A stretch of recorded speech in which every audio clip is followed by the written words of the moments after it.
Estimados alumnos, en vista y considerando todos los problemas que hemos tenido, hoy día vamos a grabar la clase. Posteriormente yo les voy a enviar el link del video. Bueno, estábamos hablando de la normalización, ¿cierto? Que trae muchos beneficios, que es fundamental en el proceso de creación de una base de datos, en la etapa de modelo relacional o modelo conceptual, donde hay que normalizar. ¿Okay? Los riesgos que se incurren en no normalizar es que podemos tener redundancia en la información. Esto significa que podemos tener atributos, el mismo atributo en varias entidades, ¿cierto? Eso no está bien, y eso nos trae que los datos pueden ser inconsistentes, porque a lo mejor podemos modificar ese atributo en alguna entidad, pero después se nos olvida en otra, y ya tenemos inconsistencia de datos. ¿Okay? Entonces, nosotros estamos llegando, estamos trabajando en el modelo conceptual, pero para poder llegar a este modelo que cumpla ciertos cánones o que esté estandarizado, ¿cierto? Hay que aplicar las formas normales. De la primera, segunda, tercera forma normal de Boyce Coyle, cuarta, quinta, sexta, hasta la novena forma normal. Nosotros vamos a trabajar hasta la tercera forma normal. ¿Okay?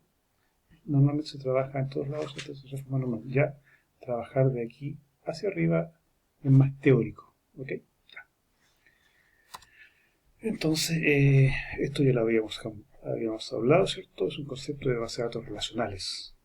Tenemos las bases de datos relacionales y las bases de datos no relacionales. ¿Cuáles son las no relacionales? Las que trabajan con Big Data. Nosotros en las bases de datos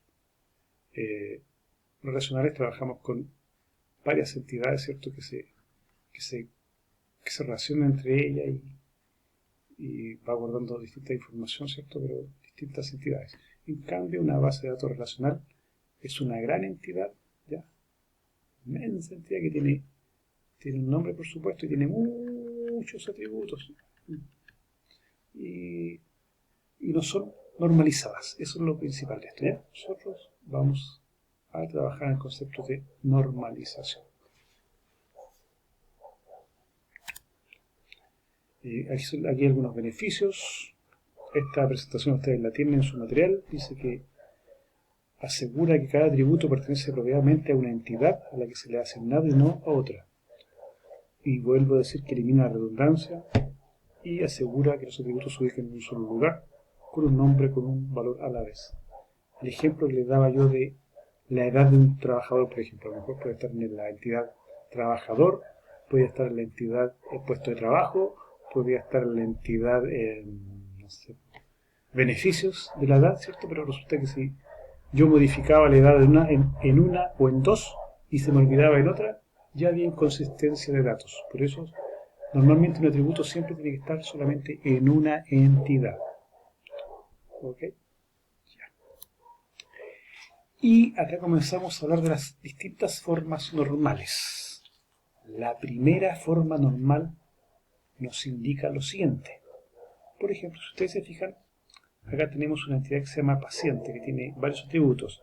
Número de ficha, primer nombre, segundo nombre, apellido paterno, dirección, teléfono, fechas, citas. Y dice, leo, es la forma normal propia del esquema relacional de uso obligatorio.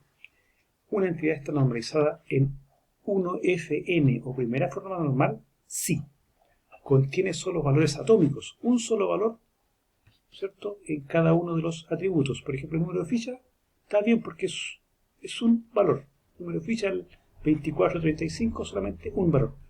El nombre, una persona tiene un nombre. El segundo nombre. O sea, son valores únicos. El apellido paterno es único, el apellido materno es único, ¿cierto? Dirección es única, ¿ya? El teléfono también es único. Pero fíjense, fecha, cita. O sea, según esto, imagínense que yo tenga varias citas al dentista, por ejemplo.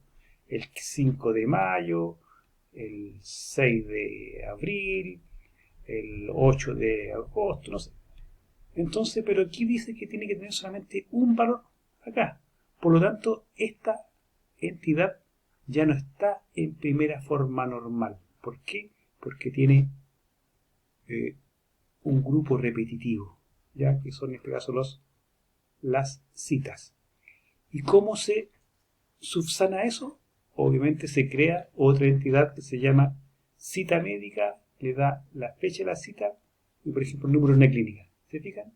Y ya eliminamos eso que teníamos, ¿cierto? Que teníamos grupos repetitivos o un atributo que tuviera más de un valor. ¿Ya? De esa forma se crea otra entidad con el nombre, en este caso pusieron cita médica, con la fecha y la cita. ¿Se recuerda lo que era eso, no? Sí, profesor, eso significa que esta es una entidad débil. ¿Por qué? Porque no existe si no existe el paciente, ¿se acuerdan? Y además, eso nos indica eso y además hay otras cosas que hemos aprendido respecto a eso, aprovechando de repasar. Entonces, esa es la primera forma normal, ¿ya? Y acá tenemos otro ejemplo. Por ejemplo, acá tenemos la entidad alumno, ¿cierto?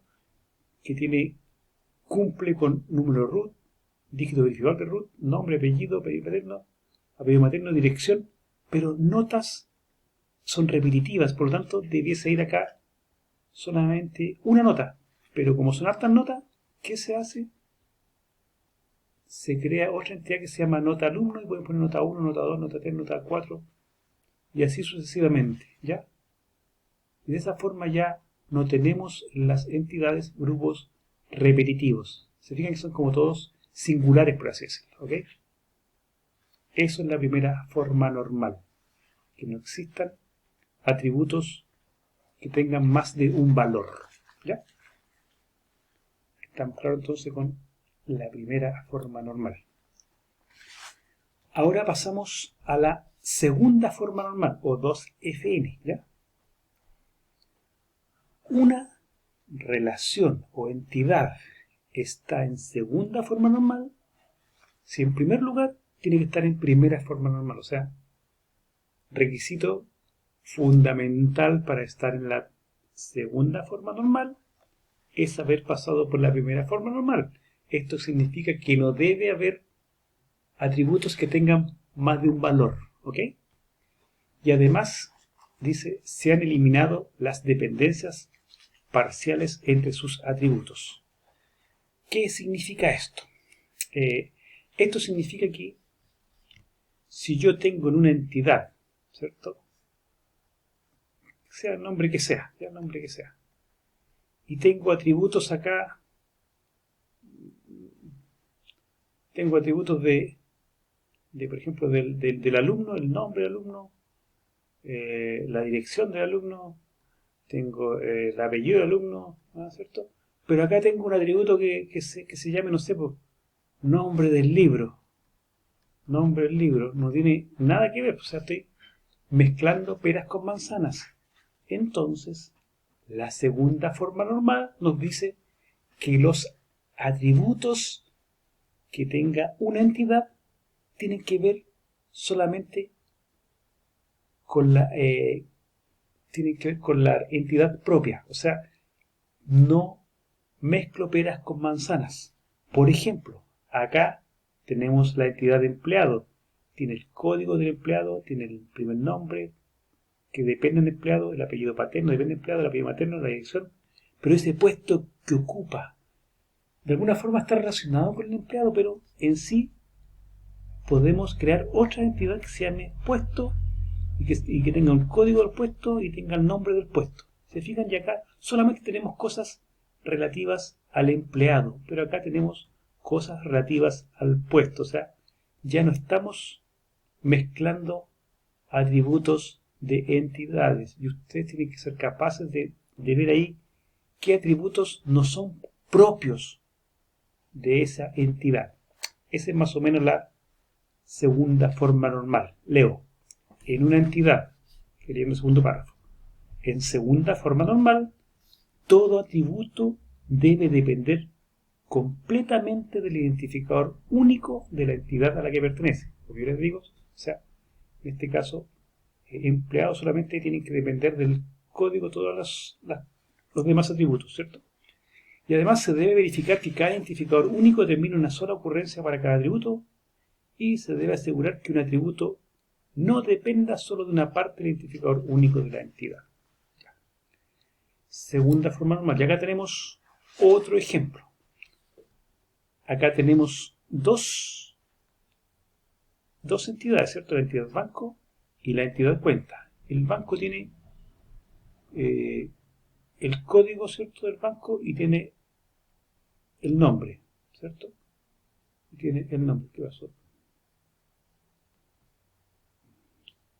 El código y el nombre, ¿cierto? Obviamente está en primera forma normal porque no tiene atributos que tienen más de un valor, ¿cierto? Ya. Pero fíjense acá, cuenta tiene número de cuenta, tiene la fecha de apertura que depende del número de cuenta y tiene localización, ¿cierto? Este atributo como que anda, no sé, anda más perdido el teniente medio. No es de acá, entonces, ¿qué se hace en ese caso? Si ese atributo es de otra entidad, se traspasa, en este caso, a banco, porque en realidad está hablando de la localización del banco, ¿se fijan? Y ahí ya no mezclamos peras con manzanas y queda el atributo banco con estos tres, perdón, la entidad banco con estos tres atributos, y el número de cuentas se le saca ese atributo que no tenía nada que ver con ellos. Eso es más o menos la segunda forma normal. ¿Ok? Para que esté en segunda forma normal, tiene en primera instancia que están en primera forma normal y que los atributos dependen solamente del identificador único que le corresponde. ¿Ok? Ya. Eso es la segunda forma normal. Y para estar en tercera forma normal, obviamente tiene que estar antes en primera y segunda forma normal y no contiene dependencias transitivas. ¿Qué son las dependencias transitivas? Las dependencias transitivas son específicamente... Las dependencias transitivas nos indica que ningún atributo debe depender de otro, por así decirlo. No sé cómo les explico. Mira, por ejemplo, acá, mejor lo vemos con un ejemplo. Acá tenemos la entidad de revista. Fíjense los atributos que tiene. Número, ¿cierto? Número, tiene código editorial, ¿cierto? Tiene nombre editorial, pero fecha de publicación. Entonces, si ustedes se fijan, en primer lugar, tenemos cosas de revista que corresponden a la revista, que es número y fecha de publicación, pero tenemos acá también dos atributos que no tienen nada que ver con revista, que es código editorial y nombre editorial.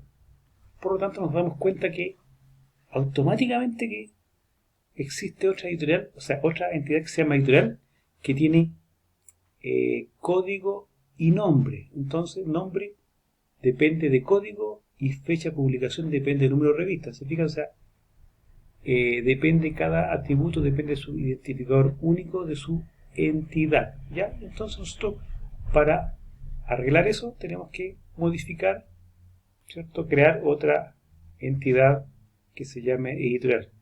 ¿Y por qué tenemos la relación desde aquí hasta allá? Porque una editorial puede editar muchas revistas, ¿ya? Y todas las revistas pueden ser editadas al menos por una editorial. Eso es lo que tiene que ver con eso, ¿ok? Esa es la tercera forma normal. Y vamos a llegar hasta acá con este video porque no puedo pasarme de los 15 minutos.